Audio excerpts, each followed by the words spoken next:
Hey guys, welcome back to the BMG Loft. And today, this is Mixed Tip Monday number 2, and we're going to talk about a bass trick that I use. And I use this a lot, and even with great tracks. And I recorded this with my Lakeland, a good signal chain. I love the sound, but there's just something about this parallel uh, use of particular plugin that just creates an extra little something that I typically love what it does and how it fills out the track, particularly with the overall just um, fatness of it and sustain.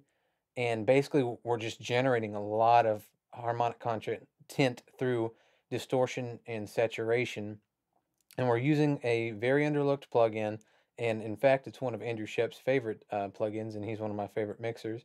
And he also loves using parallel effects.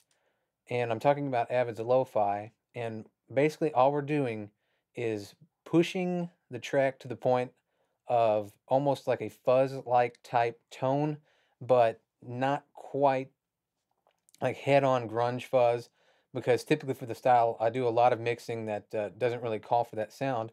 And again, I'm just wanting something natural and to blend it in to make it seem like it was a part of the original recorded track in this instance, and that's what I'm wanting to show you today.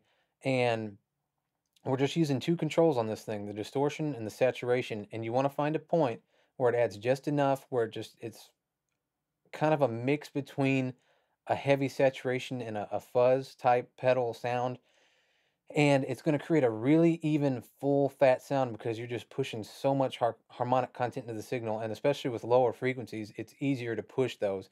And what I mean by that too is if you push them too hard, you will uh, almost create like a pumping compressor type effect, because the front end, when it hits the front end of the signal, it'll kind of like lose the transient, and then the envelope will come back up and sustain.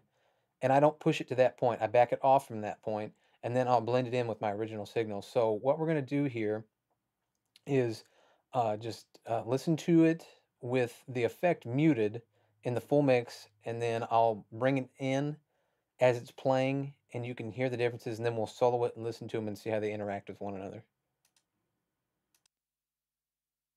Thank you.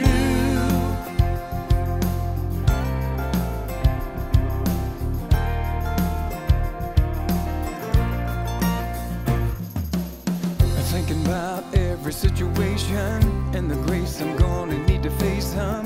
There's always enough for this crazy life. You give hope and joy for the journey.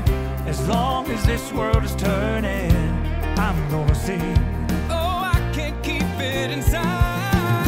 Thank you.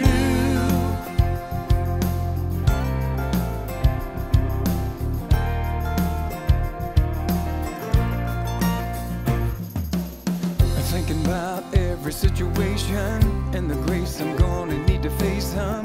There's always enough for this crazy life.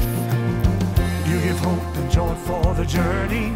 As long as this world is turning, I'm gonna sing. Oh, I can't. And as you can hear, it just adds a little more fullness to the track. The sustain is just huge, and it just overall just makes a sweeter signal to my ear, and allows it to fill up more in the track without really taking up a lot more space, especially with the kick. Because if you compare it with the kick, it's not like going and EQing a point to bring a certain element out. You're adding harmonic content to the whole signal in a very subtle way, in a parallel way. So it's not, like 100% of an EQ. If you found that EQ point and just really hit it hard, and this allows for just very subtle changes in the overall sound, and it really doesn't change anything tonally to my ear, other than just making it a little fatter and warmer, which I typically like for a bass. So let's listen to just the original recorded track of the bass, and then I will bring the parallel chain in with it, and we'll listen to it.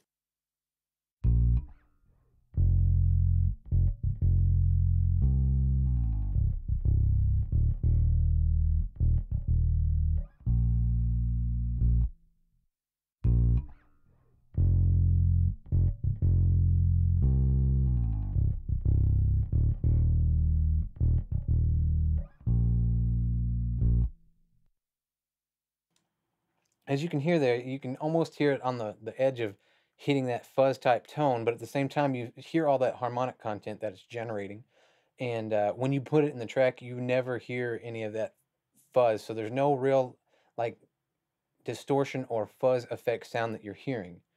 And that's what I like about this technique and how it can just really make a bass cut through a mix while retaining its tone and not really overlapping with the kick in any way as if you were using a different technique of trying to bring the bass out.